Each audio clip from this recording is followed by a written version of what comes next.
ఈనాడు మనము నిత్య శాంతిని మనం అనుభవించాలనన్నా మాటలు తగ్గించి, మాటలు నోరు మూయించి హృదయాన్ని తెరిపించాలి.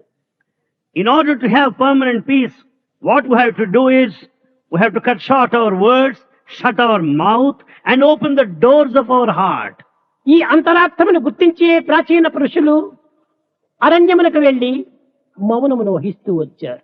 Having understood this inner meaning, the ancient sages and saints spent their time in the forest కానీ observing ఈనాటి silence. మానవుడు హృదయాన్ని మూసుకొని నోరును తెరుచుకొని జీవిస్తున్నాడు.